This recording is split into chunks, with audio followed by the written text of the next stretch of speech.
Assalamualaikum warahmatullahi wabarakatuh. Simkuring Ahmad Ramdhani sejanyobian hiji carios roman kahirupan pamugi wae ieu carios sing janten panglipur kalbu pangbeberah kana manah. Sagedengeun ti kitu pamugi ieu carios sing janten bahan pientengan kanggo urang sadayana dina enggoning hirup di alam dunia ieu. Mangga supados teu nyangkolong teuing kana waktos urang kawitan wae pedaranana. Dongeng dina judul Cipanon Indung karangan Kanggun.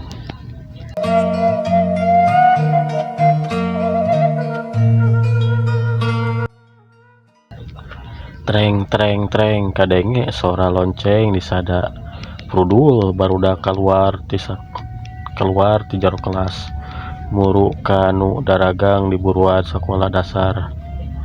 Jam istirahat waktu anu didaraguan ku sakabeh barudak, waktuna keur jarajan jeung ruang riung ngarobrol jeung pada baturna. Anu daragang saribuk ngaladangan barudak anu jarajan. Tepati loba anu daragangna oge ukur sababaraha hiji jeung sababaraha rupa dahareuna age ukur sababaraha urang jeung sababaraha rupa dahareun anu didagangkeunana oge. Zaman harita mah kadaharanna oge basajan teu loba rupana kawas zaman ayeuna.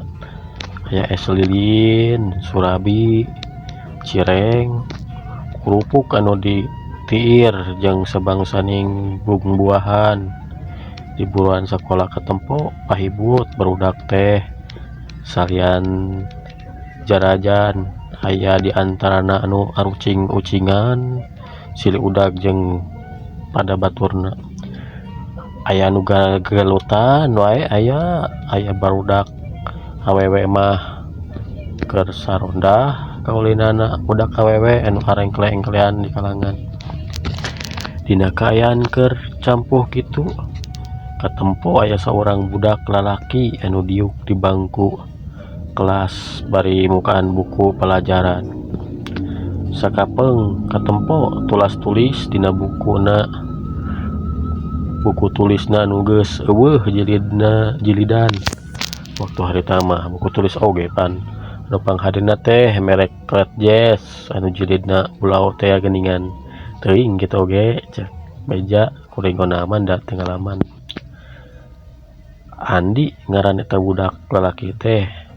Saban waktu jam istirahat manehna mah tarah ieu ilibuyung jeung batur sakelasna. Lain kurang naon manehna mah unggal poe oge tara dibekelan ku indungna tara jajan-jajan jiga batur-baturna. Sabab keur indung bapana mah broraah mere bekel jajan ka budak. Dalah keur dahar sapopoe ge susahna beak karep.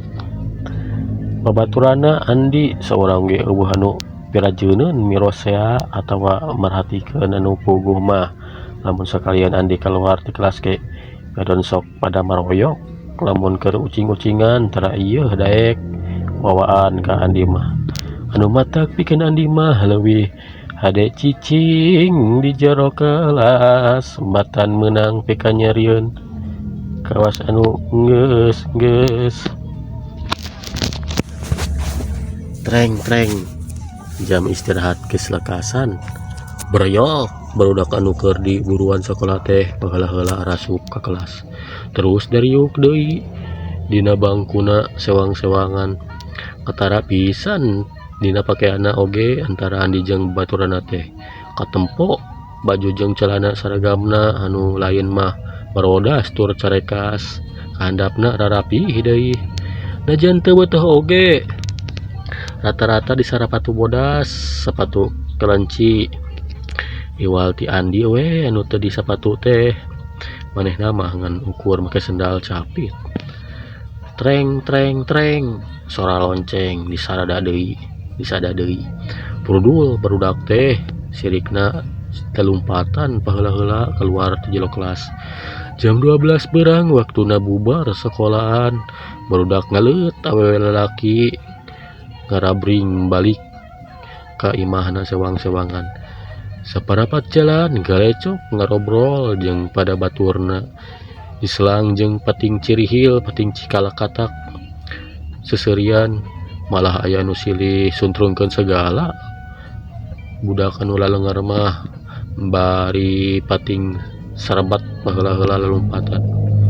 Ari Andi mah ngahaja mandeurikeun maneh lempangna teh lain teu hayang akur jeung baturan.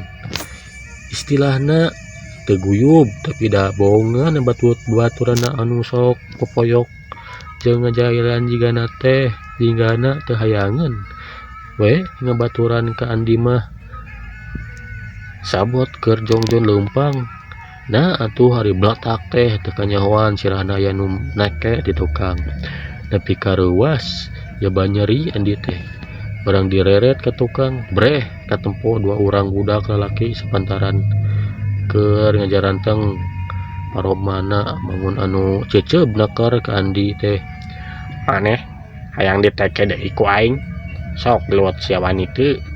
Cek nubukna rancung bari ngasongkeun pereupna ka hareupeun beungeut anu kebeungeut Andi. Ari anu saurang deui mah katempo keur nyengir bangun anu ngaledek. Entah da oing mah tara gelot.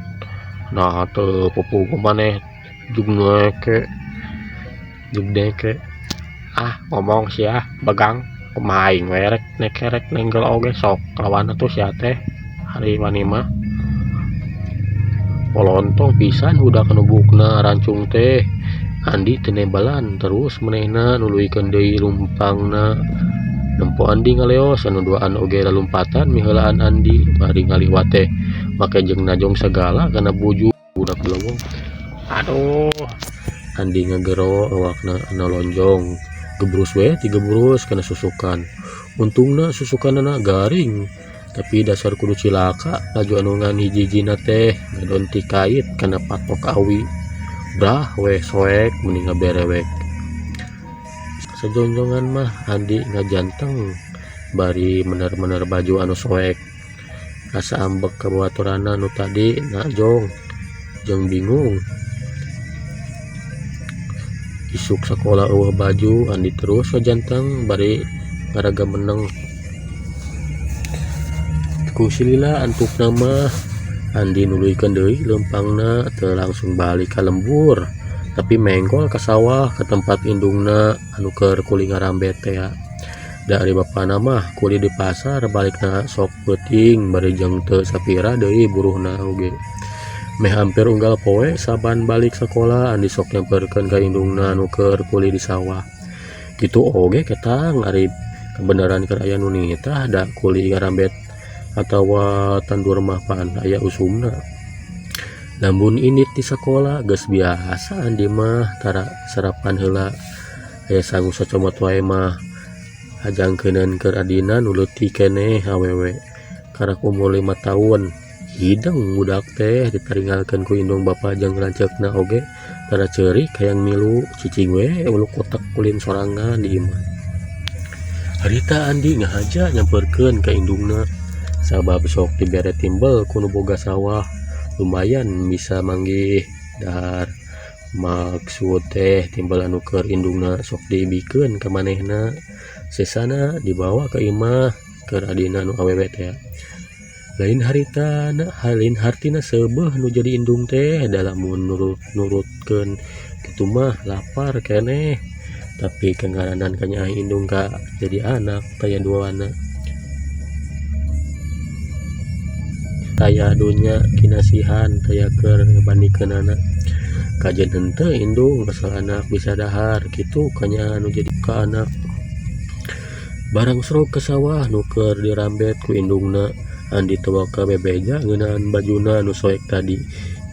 Indungna cengkat pok nyarita. Andi rek dituang di dieu atawa engke sakalian jeung si Nyai di imah. Cek indungna bari mikeun timbel ka Andi. Dieu we mak leleuleus teu kuat perih beuteung keun wae dah moal disaepkeun. Tembal Andi bari terus muka timbal. Teu engkekeun deui celebek we Andi tuang. Kacida laparna teh lamun teu inget ka dina mah jigana hayang meakeun. Seterusna timbel dibungkuskeun deui Andi emitan ka indungna rek balik ka imah. Banci lohor Andi nepi ka imahna kasampak adina keur ulu kotak ulin dapur. Bari ngomong sorangan. Da sok kitu apaan budak mah lamun keur anteng teh jiga aya nu ngabaturan. Oi. Budak Rangga harayang dipangku harita keneh anding mangku adina bari dicuman. Nya pisan. No, palai emam cek Andi bari ngecakeun adina.